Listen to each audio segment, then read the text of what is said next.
Hey guys, good morning, welcome back to my channel. আমি শ্রেয়া। তোমরা সবাই কেমন আছো? তো অনেক দিন বাদে লং ভিডিও শেয়ার করছি। আর এখানে আমি আর আমার একটা ফ্রেন্ড চলে এসেছি, স্টেশনে বসে আছি। প্রথমে একটা ট্রেন মিস করেছি, অনেক ভোরবেলায় উঠেছি, তাও রেডি হয়ে আস্তে আস্তে একটা ট্রেন মিস করেছি। দেন ট্রেনের জন্য ওয়েট করছিলাম, তারপরে চলে এলাম দমদম।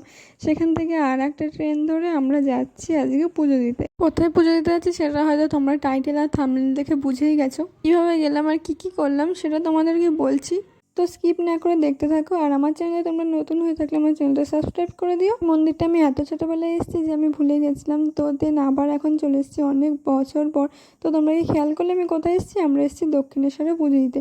আর তোমরা কারা কারা দক্ষিণেশ্বরে গেছো বা মাঝে মাঝেই যাও? অনেকেই আছে মাঝে মাঝেই যাই। তো তোমরা যারা যারা গেছো তারা আমাকে কমেন্ট করে জানিও, আর যারা যাওনি তারা অবশ্যই একবার ঘুরে এসো। খুবই সুন্দর একটা জায়গা। আর এখানে দেখো আমরা চলে এসেছি হাঁটতে। স্টেশন থেকে নেমে হেঁটেই যাওয়া যায়। আর এই একটা লম্বা ব্রিজ, যেটা খুবই ভালো লেগেছিলো আমার। দারুণ ছিল এই ব্রিজটা, এত সুন্দর যে আমি বারবার দেখি। তো এই লম্বা ব্রিজটার পাশ দিয়ে প্রচুর দোকান ছিল, অনেক, এমনকি গুণী শেষ করা যাবে না। এখানে সুন্দর সুন্দর ফুল দিয়ে ডালা পাওয়া যাচ্ছিলো, আবার ঠাকুরের ফটো পাওয়া যাচ্ছিলো। আর আমরা এখান থেকে একটা ডালা কিনে নিলাম পুজো দেওয়ার জন্য। তো তোমরা চাইলে বাইরের থেকেও কিনতে। তো আমি আর রূপশ্রী এসেছিলাম, তোমরা তো দেখেইছো। আর আমি আরও বহুদিন পর বেরোলাম, অনেক দিন বেরোনো হয়েছিল না। দেন ও বললো চল পুজো দিয়ে আসি। তো আমরা পুজো দিতে এলাম দক্ষিণেশ্বর। আমরা দক্ষিণেশ্বর থেকে পুজো দিয়ে আর একটা জায়গাতেও গেছিলাম মন্দিরে, সেটাও তোমরা দেখতে পাবে। তো দেখতে থাকো। আর এখানে দেখো হেঁটেই যাচ্ছি, হেঁটে যাচ্ছি, তাও রাস্তা শেষ হচ্ছে না। এই ব্রিজটা এতটা বড় ছিল। এই দেখো এই ব্রিজটা শেষ হলো, আর এখানে দক্ষিণেশ্বর মন্দিরে একটা সুন্দর ডিজাইন করা ছিল। তো এখান থেকে নেমেই আমরা চলে গেলাম মন্দিরে। আর এই দেখো আমরা মন্দিরে ঢুকে গেছি। তো এখানে কিন্তু মোবাইল, ব্যাগ কিছুই অ্যালাউ নয়। তো সেই জন্য ভেতরে পুজো দেওয়ার সময় আমরা কোনো ভিডিও করতে পারিনি বা ফটোও তুলতে পারিনি ভেতরের। আর বাইরের থেকে ফোন আর ব্যাগ জমা দিয়ে তারপরে আমরা গেছি। আর আজকে প্রচণ্ড রোদ ছিল, প্রচণ্ড গরম পড়ছিল। তো আজকে আমি আর রূপশ্রী দুজনেই উপোস ছিলাম পুজো দেবো বলে।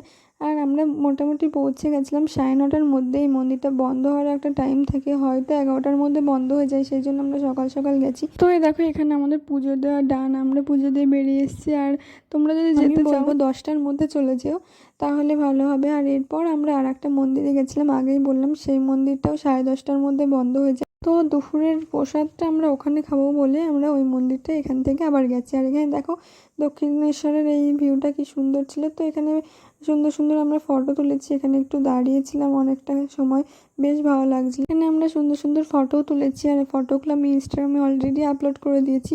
তোমরা দেখতে চাইলে আমার ইনস্টাগ্রাম আইডি মিস রে অফিসিয়াল দেখে নিও, আর চাইলে ফলো করে দিতে পারো। তো এখান থেকে আমরা বেরিয়ে গেছিলাম, বললাম আজকে খুবই গরম ছিল, খুবই বলার মতো নয়, প্রচণ্ড গরম। আর আমরা না খেয়েছিলাম, তবুও খিদেটা অত পাচ্ছিল না। আমরা এখান থেকে যে মন্দিরটা যাব সেটা হচ্ছে আদ্যাপীঠের মন্দির, সেখানে আমরা প্রসাদ খাবো দুপুরের। আর এখান থেকে 10 মিনিট মতো লাগে টোটোতে।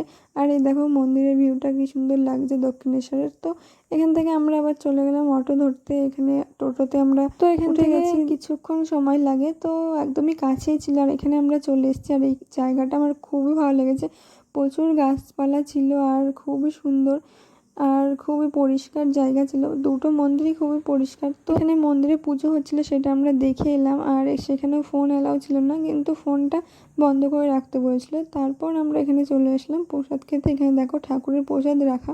এই প্রসাদগুলো শুধুমাত্র দর্শনের জন্য, আর বললো ফটো তুলতেও পারো, সেই জন্য ফটোও তুলেছিলাম। আর এই যে এখানে আমরা বাইরে বেরিয়ে এসেছি, দেন আমাদেরকে টিকিট কাটতে হবে। এখানে প্রসাদের জন্য টিকিট কাটতে হয়। আর এই প্রসাদের জন্য টিকিটে 60 টাকা করে হয়তো নিয়েছিল। আর এখানে দেখো আমরা একটু ফ্রেশ হয়ে নিলাম, দেন আমরা টিকিট কেটে এখানে লাইনে দাঁড়িয়েছিলাম। তারপরে প্রচুর লাইন ছিল বলে একটু বসেছিলাম। আবার যেই পুজো দিয়েছিলাম সেই পুজোর প্রসাদে একটু সন্দেশ, সেগুলো খেয়ে নিলাম, একটু বসেও ছিলাম। তারপর আমরা লাইনে দাঁড়িয়ে এবার ভেতরে গেছি দুপুরের প্রসাদ খেতে। সেখানে অনেক কিছুই ছিল প্রসাদের মধ্যে। আর অনেকেই সবাই দক্ষিণেশ্বর ঘুরতে গেলে তারপরে আদ্যাপীঠের মন্দির ঘুরে দেন আসে, আর আমরাও তাই করলাম। আর আমরা ভাবলাম দুপুরের প্রসাদটা কেননা এখান থেকে খেয়ে নিই, যেহেতু প্রসাদ দিচ্ছে এখানে। আর খুবই ভালো খেতে ছিল। আর এই দেখো কত বড় লাইন পড়েছিল। তো এখান থেকে আমরা ভেতরে গেলাম। আর ভেতরেও দেখো প্রচুর বড় জায়গা, সবাই বসে আছে, প্রচুর সিট ছিল, প্রচুর, অনেক বড় ঘর। আর আমরাও বসে বললাম, এখন তো ফাঁকা ছিল, আমরা একদম ফার্স্টে গেছি। এরপরে যখন আমরা বেরোই তখন আরও ভিড় হয়ে গেছিলো। তোমরাও চাইলে এইভাবে দক্ষিণেশ্বর ঘুরে আদ্যাপীঠের মন্দির থেকে প্রসাদ খেয়ে তবে যেতে পারো। প্রসাদের মধ্যে অনেক কিছুই ছিল, পোলাও, খিচুড়ি, তারপর দেন আরও যা যা থাকে। তো এখানে আমরা খাওয়া দাওয়া করে নিয়ে একটু বসেছিলাম। আর এখানে এখানে যেহেতু প্রচুর গাছ ছিল আর গাছগুলোর নিচে বসার জায়গাও ছিল, আর এখানে খুবই সুন্দর হাওয়া দিচ্ছিল, আমরা একটু বসেও ছিলাম। অনেক গাছ ছিল সেই জন্য আর সুন্দর হাওয়া দিচ্ছিল আর বেশ ভালো লাগছিল গরমের মধ্যে। আর আমরা তো ঘেমে টেমে পুরো স্নান করে গেছিলাম। তো এখানে একটু বসে আমরা বেরিয়ে যাব, যেহেতু আমাদের ট্রেন ছিল, লেট হয়ে যাবে সেই জন্য। আর অনেক সকালে বেরিয়েছি আর যেতেও অনেকটা টাইম লাগবে, তো সেই জন্য আমরা এখানে বেরিয়ে গেলাম। আর এখানে দেখো আরেকবার তোমাদেরকে দেখিয়ে দিই, আর হেঁটেই চলে আসা যায়। আদ্যাপীঠের মন্দির থেকে আমরা টোটো করে একেবারে স্টেশনে চলে এসেছি। দেন আমরা দক্ষিণেশ্বর স্টেশনে একটু বসেছিলাম, ট্রেনের জন্য ওয়েট করছিলাম। তারপর আমরা শিয়ালদায় চলে এলাম। তো দেন এখানে একটু কোল্ড ড্রিঙ্কস খেয়ে নিচ্ছিলাম, গরমে আর পাচ্ছিলাম না। বাট এখান থেকে আমাদের ট্রেন ছিল একটু পরে, তো সেই জন্য আমরা এখানে বসেছিলাম। তো তোমরা যেতে চাইলে দক্ষিণেশ্বর মন্দির ঘুরে আদ্যাপীঠের মন্দির ঘুরে দেখে আসতে পারো। দক্ষিণেশ্বরের মন্দির থেকে আদ্যাপীঠ ঘুরে কিভাবে তোমরা যাবে বা কিভাবে কোথায় কী করবে সবই তোমাদেরকে বললাম। ভিডিওটা ভালো লেগে থাকলে আমার চ্যানেলটা সাবস্ক্রাইব করে দিও, লাইক শেয়ার কমেন্ট করে দিও। দেখা হচ্ছে নেক্সট ভিডিওতে, বাই।